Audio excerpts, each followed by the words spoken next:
we're taught, in this 3D world to not listen to your intuition because it doesn't fit in the model of our 3D world. And that is changing. But it's learning how to trust your intuition and listen to that, that little voice. Like you said, it's actually the first sense, and it is. We're spiritual beings having a human journey, a human existence. But it doesn't fit into the model that we've been living for even thousands of years. But I think more and more people are waking up to that, that first sense, sixth sense, the intuition. Absolutely. Welcome to Imperfect Momming. Our children are constantly looking to us for examples. The term role model doesn't quite cut it here. We are shaping their worldview with every move we make. You see, it's not in the lectures we give or moments where we're actively attempting to teach them. It's in the micro movements we make, the unconscious ways in which we navigate life. We are constantly teaching our children how to show up for themselves, their friends, their future partners, and even their future children. So what can we do to ensure we are raising thoughtful, compassionate, self-aware human beings? We have to become them ourselves.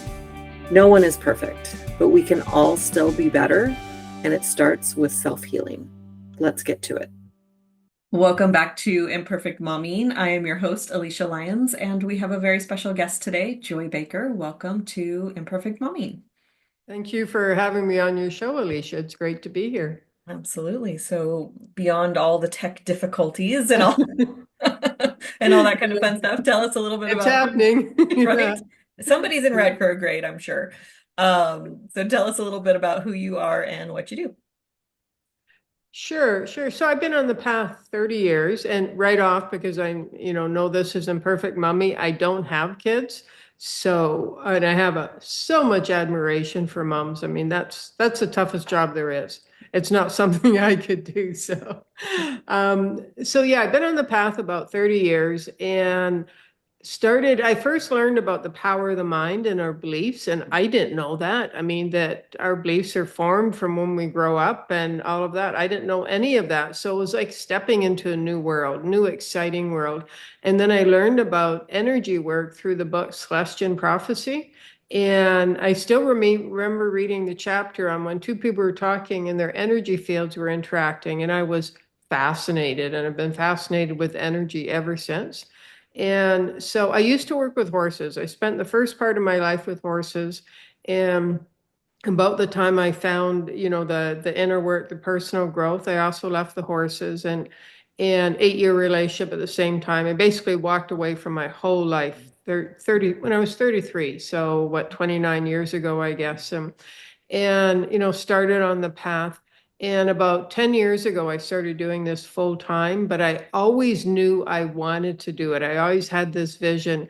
It was just, it's doing that inner work and believing myself enough. And I went through 2 bankruptcies during, my journey. And it wasn't until I started to really value myself and value my gifts that my money situation changed. So valuing yourself is because money's attracted to that. So when you value yourself and you're radiating that out, that's one of the frequencies money is attracted to. So yeah, it took about 20 years for me to really start believing in myself though, before I felt like I could really live my passion.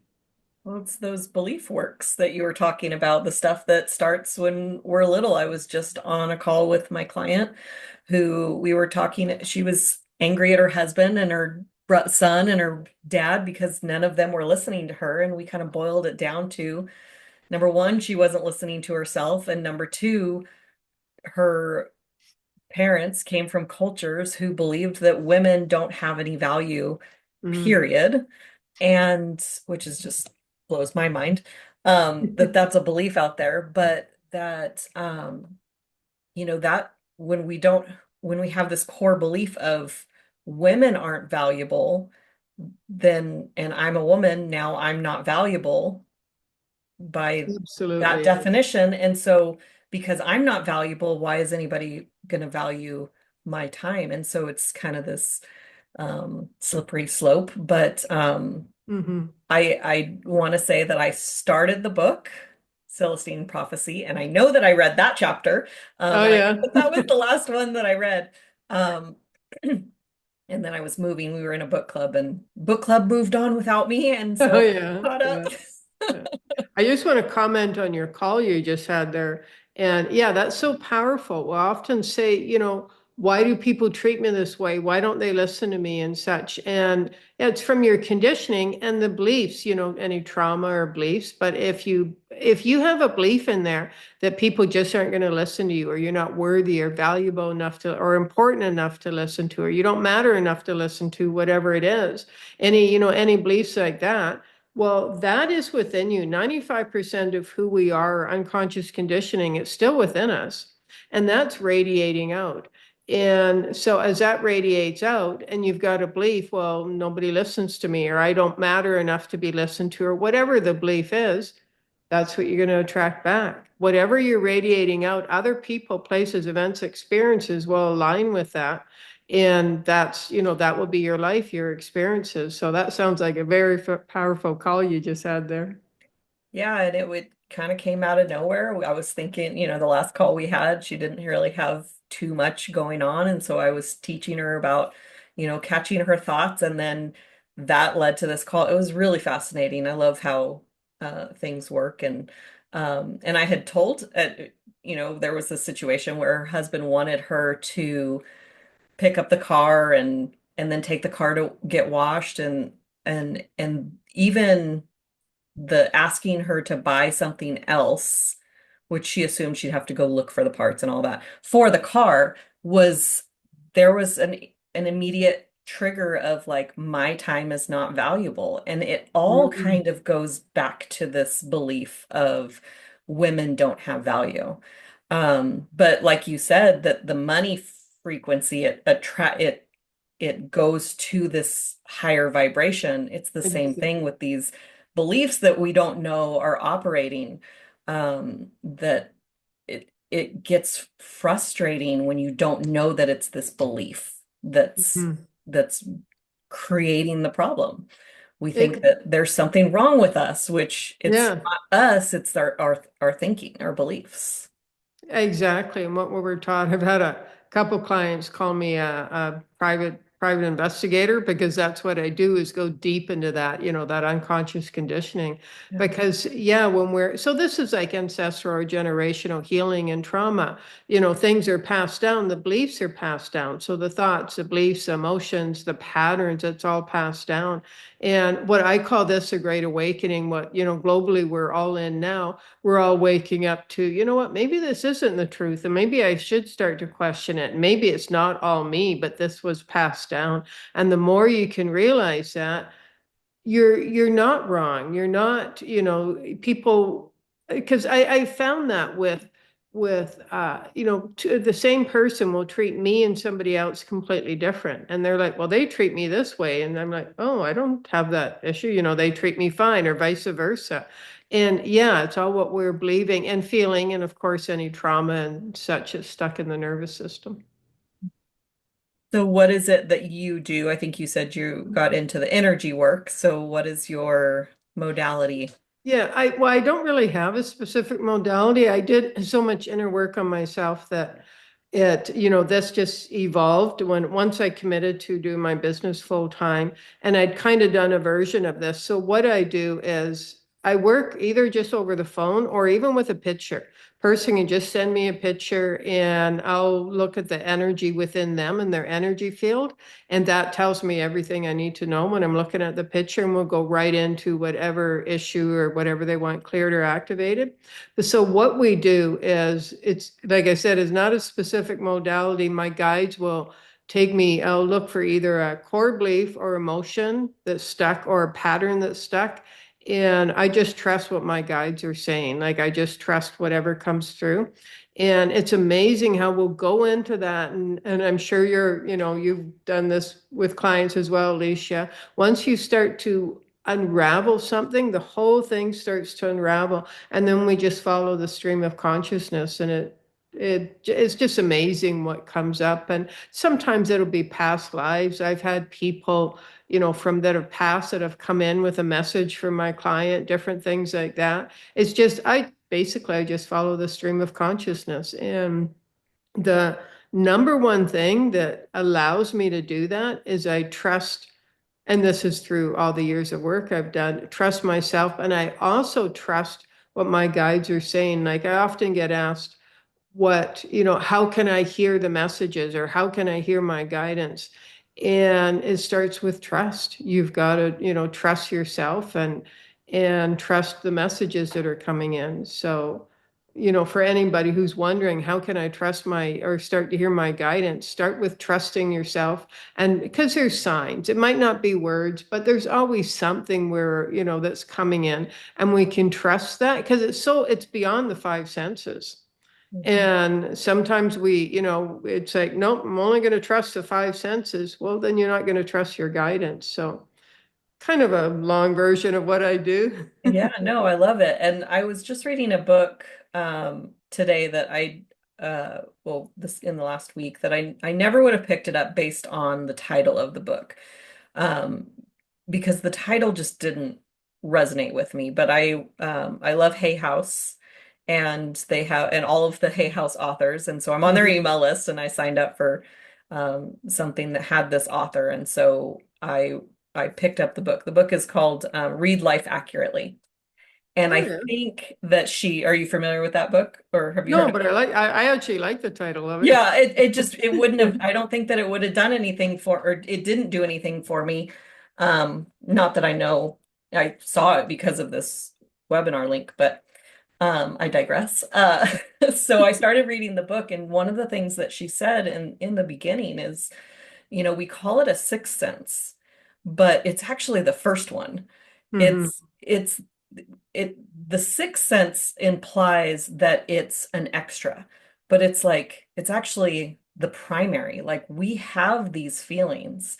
And I just had a coaching call with someone who does human design, and she asked me a series of questions to get me to recognize my sacral yes, like when my body is saying yes. And I thought, okay, I like this. And it was very interesting, this series of questions that she was doing, because she would ask me, like, did you watch TV this morning? Technically, I wasn't watching it, but the TV was on and I'd glance at it and I was listening to it. So it was like there was this like it wasn't a yes and it wasn't a no. And it was like this wall that I hit. And the same thing with did I listen to music? The music would turn on in my car and I immediately was turning it off. Like it kept trying to come on, Oh yeah. but I heard the music while I was trying to turn it off. So did I listen to music today? It was like there was this Hmm. weird, but it was like I could feel this clunk of like, that's not 100% true. It's not 100% yes, and it's not, I don't know, I'm weird, but That's interesting. Yeah, that kind of but I in could between feel space. it. Like I could feel the yes or no in my body. And there's a lot of times when I, my journey over however long, the last couple of years, trying to really listen to my intuition. For my whole life, I called intuition, I would say that I had hindsight intuition because I had a thought and then I would ignore the thought and then something would happen and it would be like, oh, I had that thought. Like something like don't forget your keys and then Hmm. forgetting the keys and then oh crap, I was gonna forget the key or I forgot my keys, something like that. Um and my friend finally said to me, she's like, that's not hindsight intuition, that's intuition. You're just ignoring it. And I was like, Yeah. oh. And Yeah. my mom did the same thing. She broke her ankle because she ignored her intuition. Her intuition said, you better clean that up or you're going to trip on it.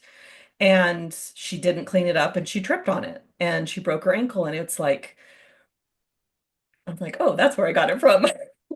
Yeah. Yeah, that's so, and we do that. We're taught, in this 3D world to not listen to your intuition because it doesn't fit in the model of our 3D world. And that is changing. But it's learning how to trust your intuition and listen to that, that little voice. Like you said, it's actually the first sense, and it is. We're spiritual beings having a human journey, a human existence.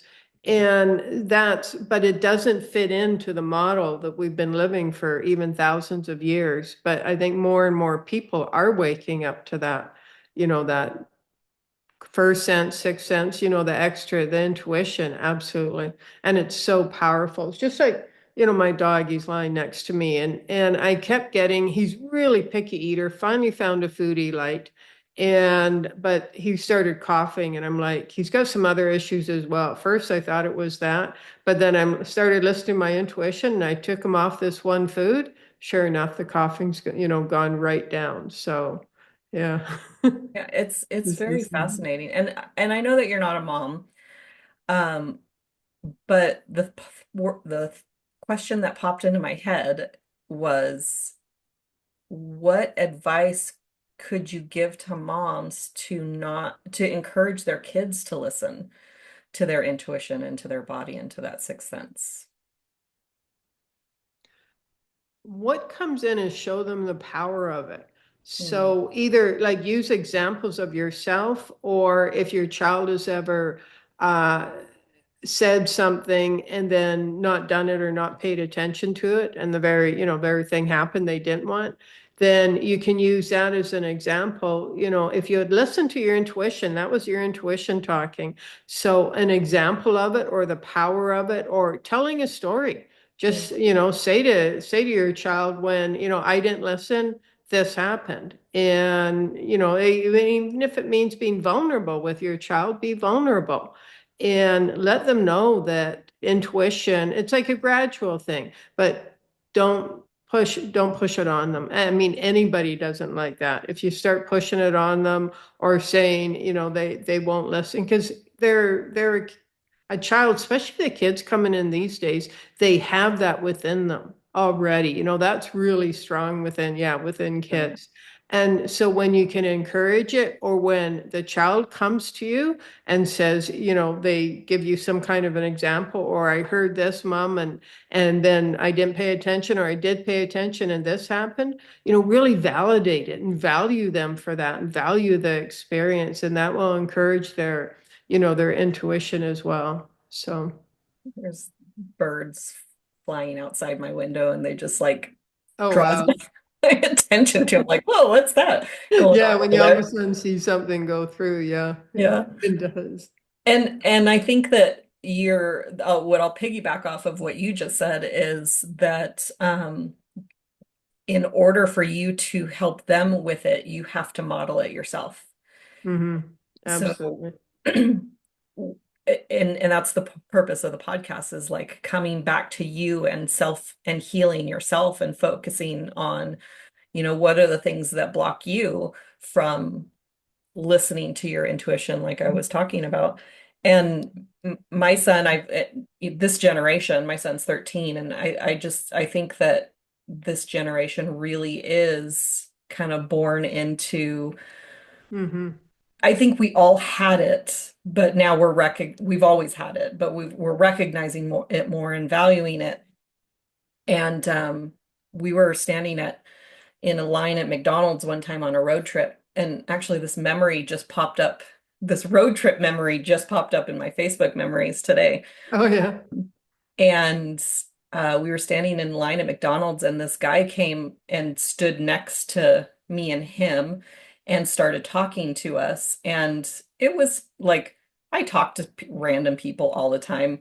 And I had the feeling, I was like, okay, this is kind of weird, but yeah, I don't want to be rude because that's how I was brought up. You don't Right. be rude, right?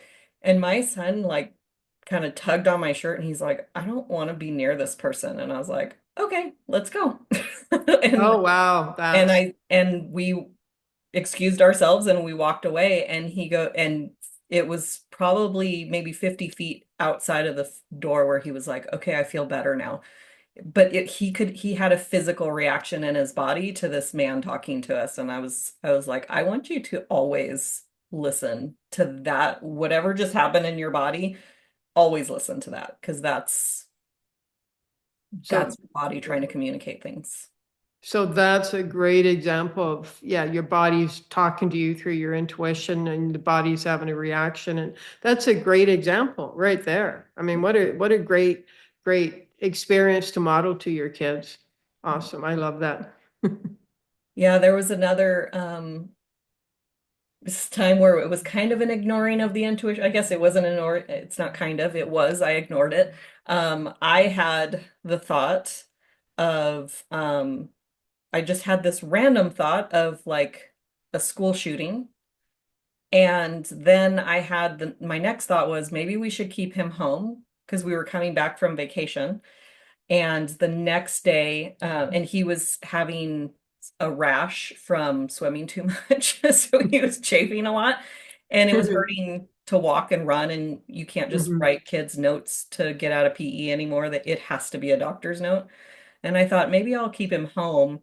And my husband encouraged me to send him to school. And so we sent him to school. And there was a threat of a school shooting that day. And luckily, nothing happened. But I was it was just like, man, I wish that it was like a blaring billboard. Yeah. And I think at some point as you develop it, it becomes more clear that way.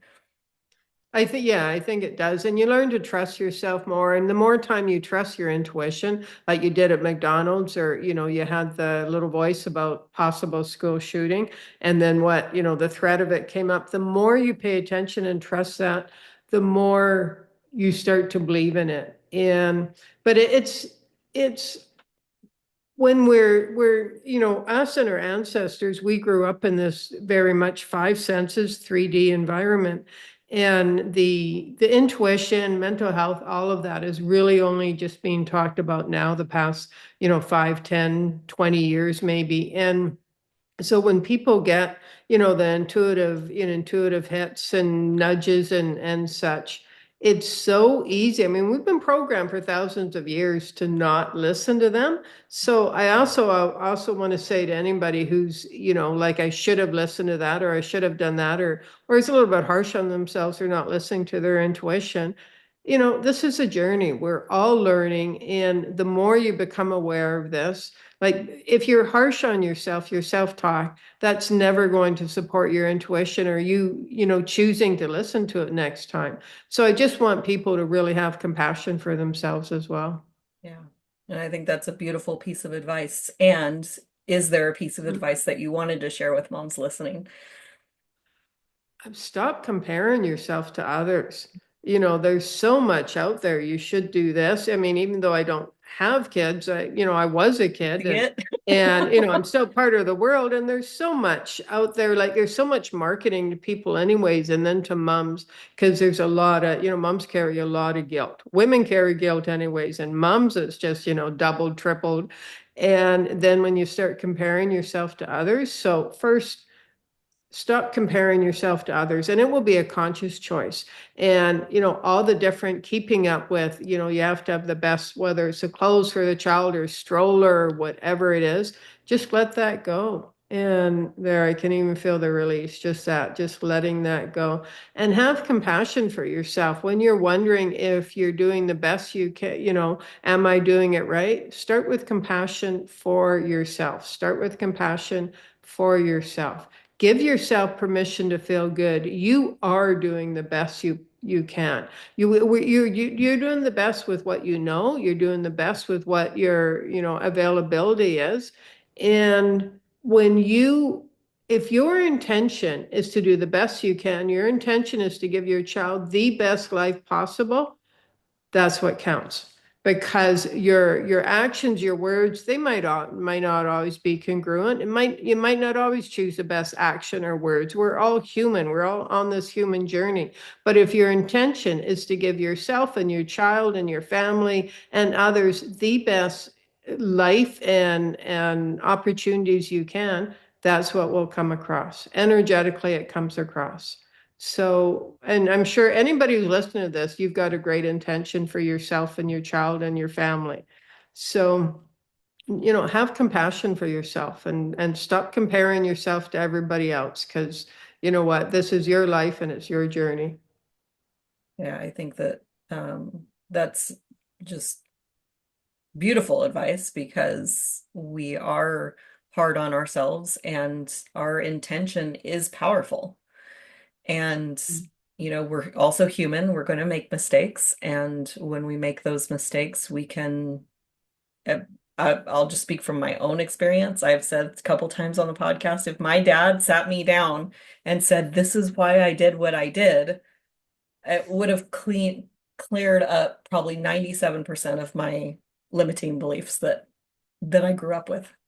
Oh, so powerful. Yeah, that's so powerful. And apologizing, it's like, you know what? I messed up. I'll do better next time, or let me know what you need or from me or anything. That is, yeah. Oh man, if that had happened when I was a kid, yeah, I went. Yeah. I want to spend 30 years on the path to get to this place. Yeah. Right. I think it's so powerful, and I don't know if um parents don't think about doing it, or they don't, or whatever it is. It's like when there's so much power in "I'm sorry and I was wrong and I reacted poorly." Hmm. I didn't react as my best self, and I love you and I'm sorry. Oh yeah, that's the most, I mean, any for anybody, and especially a child during those formative years, that carries so much power in, yeah, Yeah. creating the most amazing child. I'm sorry, what do you need from me? Like, that's so powerful. Absolutely.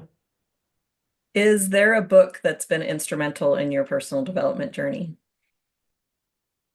Well, Celestial Prophecy, of course, when I started on the path, especially, I read hundreds of books. And when I heard the name of this podcast, what book came to mind was Homecoming. Hmm. And it's quite a thick book, as I remember. I read it, some, 2, 3 decades ago, quite a while ago. But it's all about inner child work, and it's got inner child exercises. And if, like, when I work with parents who work with who have kids, I'll say to you, wherever you haven't dealt with your stuff, or you're still stuck, or you've got trauma, your kid at that age is going to trigger it. They're going to Mhm. trigger it. And so the homecoming for anybody who wants to do inner child work, to me, I actually do a lot of inner child work that seems to come up like with my clients and such. But the book is called Homecoming. I forget uh, who it's by. But yeah, if you really want to get into, going deep and doing inner child work, and that will benefit you and it will benefit your child as well. And just as I'm talking, one that's coming in, it's I'm okay, you're okay. And again, I forget the author, or who was it, Bradshaw? I can't remember. It's been years ago. I read about the same time as Homecoming, but that one, for whatever reason, maybe somebody needs to hear that, and read the book. But I'm okay, you're okay is coming in as well. Yeah, that's inner child work is, I mean, that's what it is. And I had one person come on, I think it was on the podcast, and she said, "I want to heal all my childhood, all of my wounds before I become a parent." And I was like, "That's cute." Yeah, yeah, And let's say yeah. you succeeded, all of the files are going to reopen when you become a parent. So it's kind of futile. Like, do what you can and then continue the work as you keep going. Yeah, It's that's a not, good point. You can delete the files, but see, if you haven't learned the lesson from them, yeah, something's going to come in. Often it'll be your kid who's going to trigger that until you learn the lesson and you can actually really, transmute that energy and let go of it. yeah, very powerful work. Where can our listeners find you? My website, courageinaction.com. So that's courageinaction.com. And there's a free ebook on there. It's Messages from Spirit. So these are channeled, and some are written, and there's also some MP3s in there. So they get that as well when they go to courageinaction.com. They can enter their email for that. Very cool. And now that you're talking about channeled messages, do you have a favorite channeler who's on YouTube? Lee Harris. Yeah, that's who I was thinking of. Yeah. Lee Harris is just amazing. And as soon as I saw him, I was just like, his light is just so, the light is just so expansive and pure. And he's authentic. That just comes across. That authenticity, that's a big thing I look for. And yeah, and then when the Z's start talking, I mean, that's just amazing. Yeah, I think I have his new book's coming out next Tuesday. I think I have that one on pre-order, and Oh, yeah. I have a couple of his other books too. Well, thank you for your time, Joy. I appreciate your time and energy and what you're doing in the world, because Thank you for having me on your show. absolutely, and we need as many healers as we can possibly have, Yeah. because we're in a world of hurt at the moment. And we're moving through it, though. We are moving through Yeah, it. one That's person at a time. exactly. So thank you so much again, and we'll have another episode of Imperfect Momming for you all coming next week. And until we meet again, keep healing. Bye, guys. Thank you for tuning in to Imperfect Momming. It's time for us to step up and realize that our power is not in trying to shape our children. Our power lies in shaping ourselves into the people we want our children to model themselves after. Don't just do it for your kids. Do it for yourself. When you become a more self-aware, compassionate, and confident person, you and everyone around you benefit.